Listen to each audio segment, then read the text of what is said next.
There's a version of rich you see constantly. The cars, the clothes, the posts, the performance. You know what it looks like. You've probably scrolled past it 1,000 times this week alone. And then there's the version you almost never see. The one that doesn't make content. The one that doesn't need an audience. The one sitting quietly in the background of an ordinary life. Invisible, unless you know exactly what you're looking for. Here is the uncomfortable truth the financial industry doesn't spend much time talking about. A meaningful number of people in this country have quietly built real, lasting wealth, and they have almost no idea. Because the thing they built looks nothing like the version they were told to aspire to. No yacht. No designer wardrobe. No six-figure car payment. Just a set of habits. A set of decisions made consistently over time.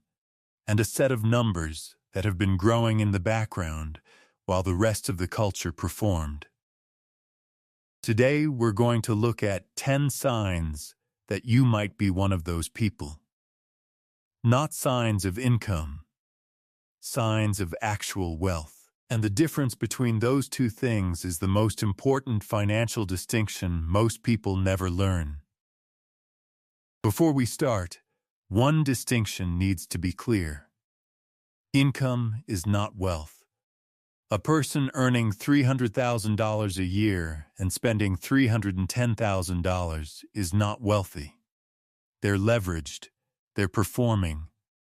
They're one bad month from crisis in a very expensive costume. Wealth is what remains after the spending stops. It's the assets that keep working when you don't. It's the margin between what your life costs and what you earn. It's the gap, the quiet, boring, consistently maintained gap that the genuinely wealthy have learned to protect above almost everything else. Most of the signs we're about to go through don't show up in photos. They're not things you broadcast.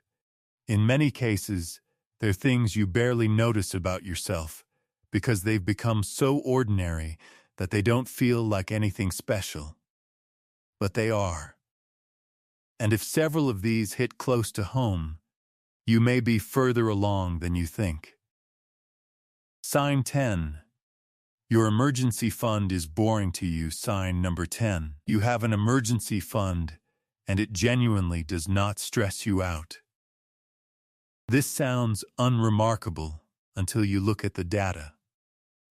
As of 2026, roughly 40% of Americans say they couldn't cover a $400 emergency from their savings without borrowing or selling something. Not $4,000. $400.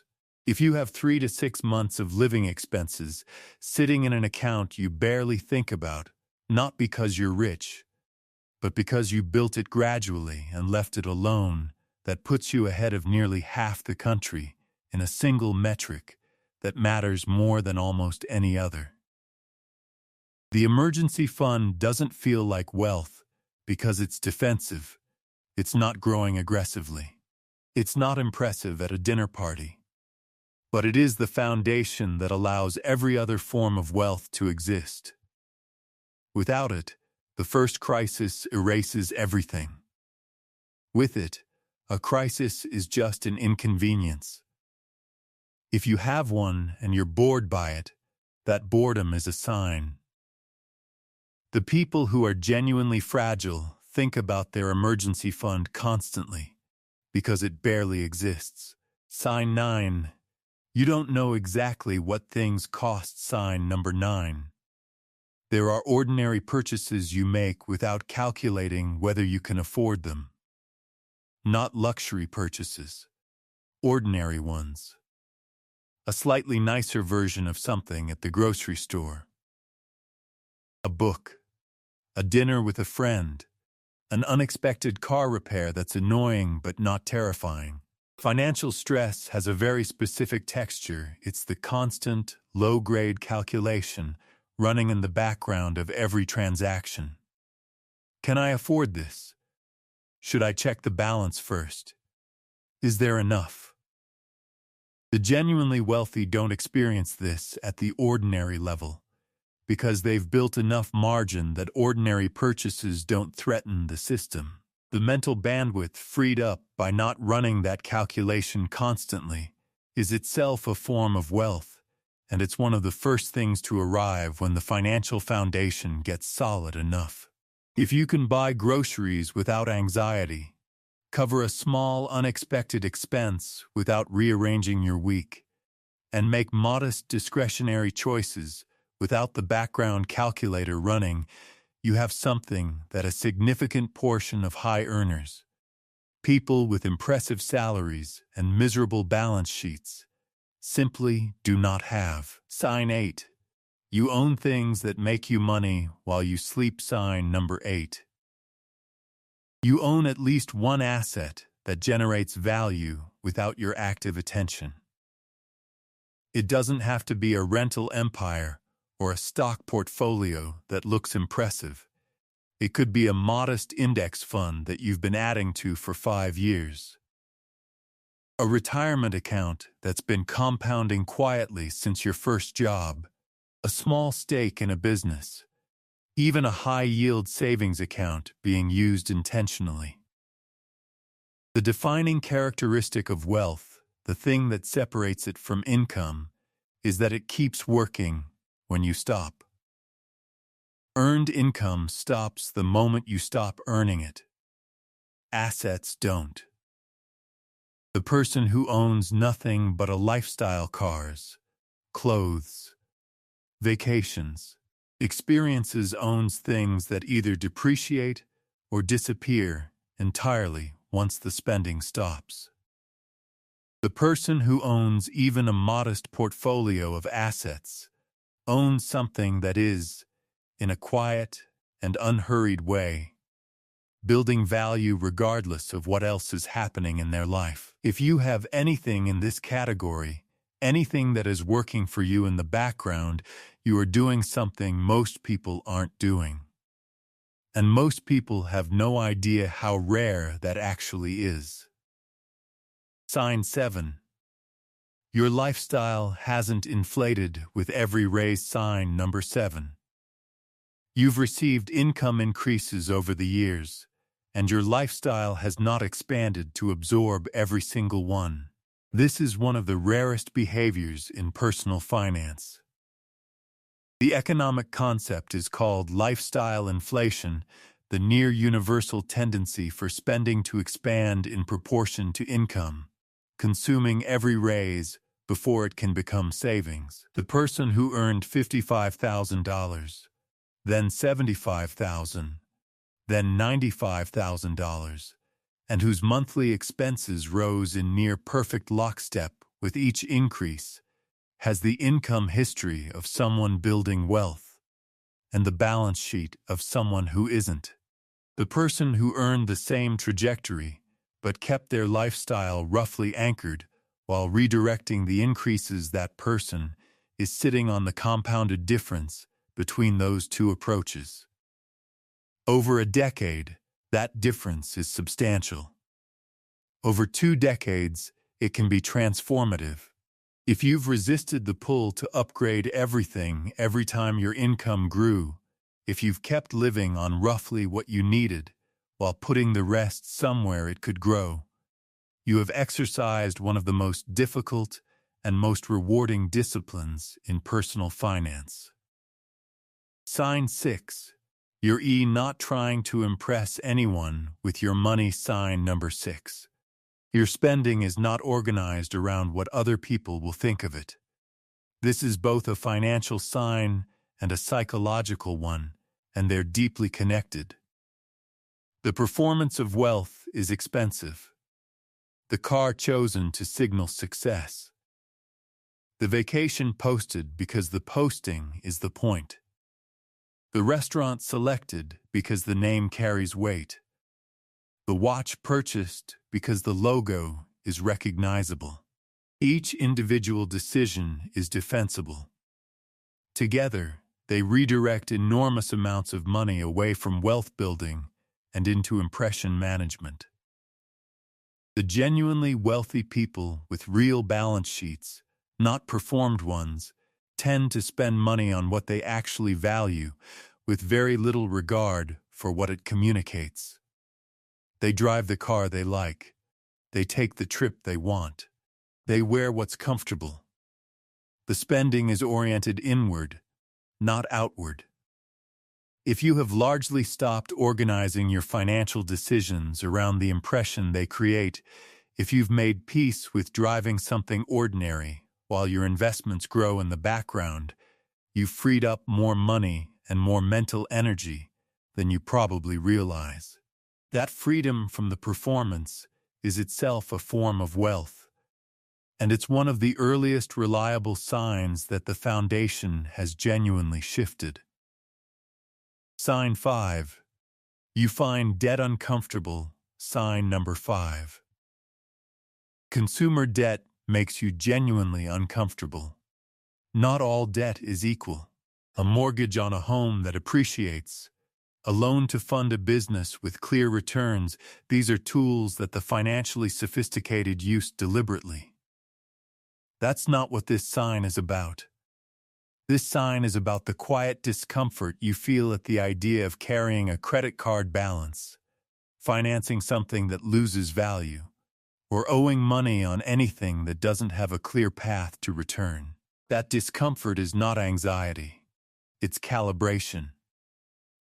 It's the internalized understanding that consumer debt is expensive by design, that the interest compounds against you, and that every dollar you send to a lender in interest is a dollar that isn't compounding inside an asset.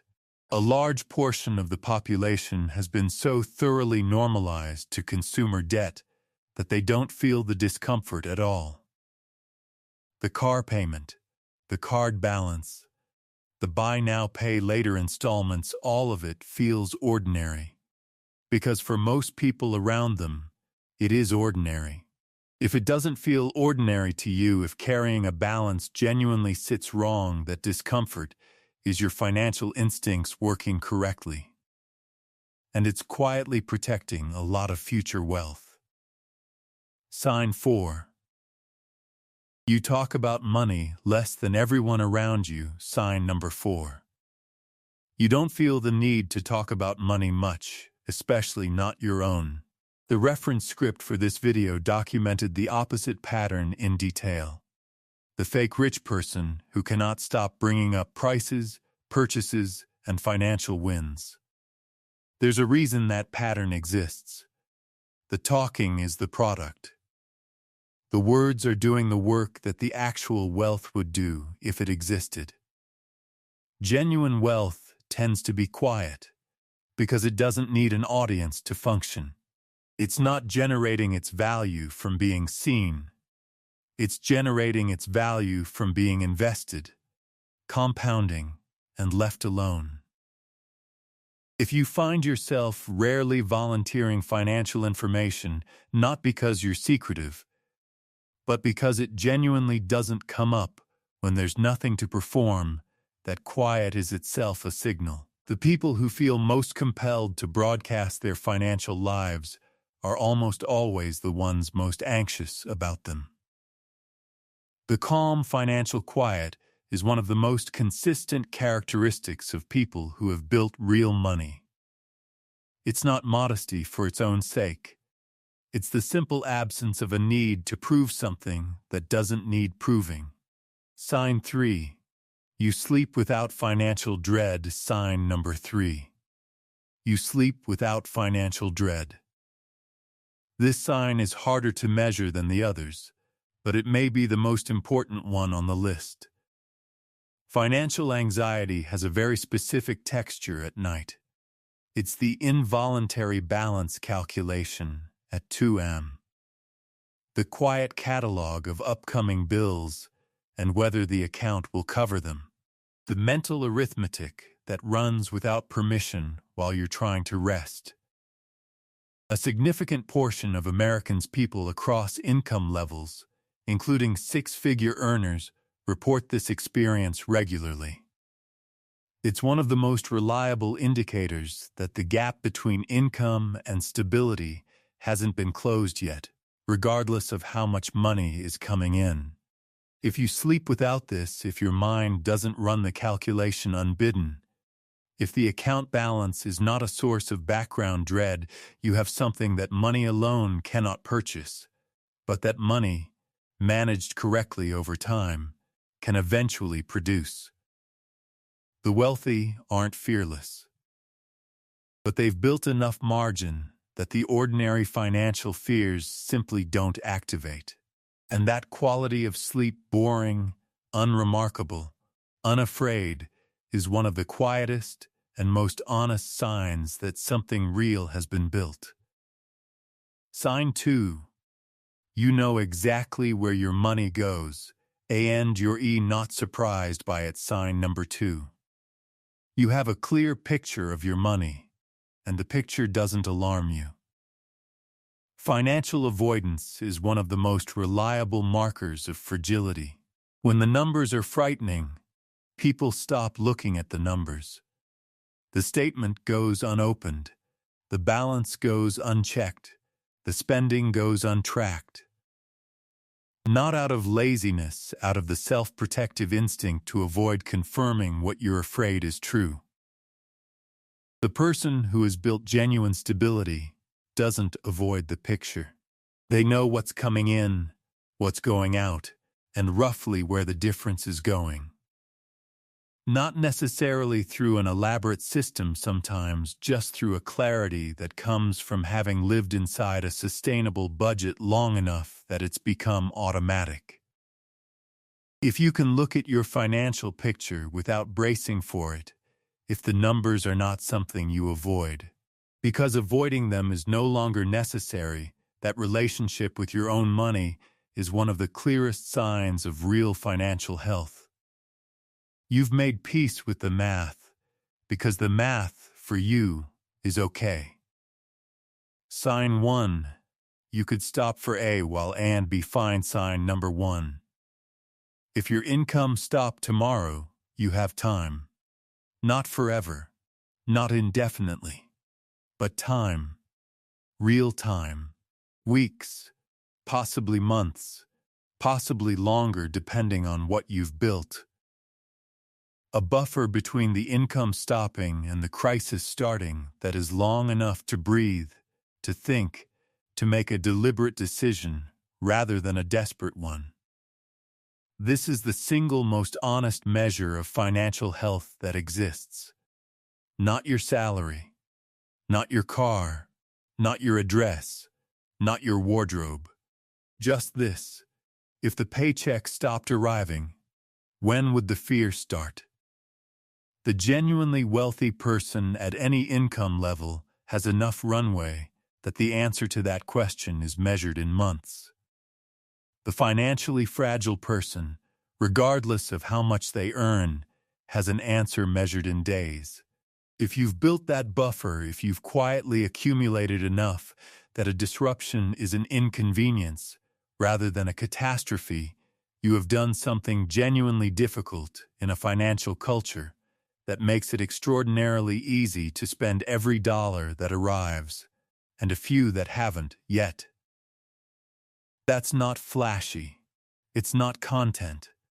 Nobody is going to post about it, but it is, by any honest measure, the foundation of real wealth. Here's the thing about every sign on this list. None of them look like what most people were told wealth looks like. No status symbols. No performances, no visible proof that could be photographed and posted and counted in likes. Just margin. Stability, assets compounding in the background. Sleep uninterrupted by financial dread. A life that costs less than it produces and puts the difference somewhere it can grow.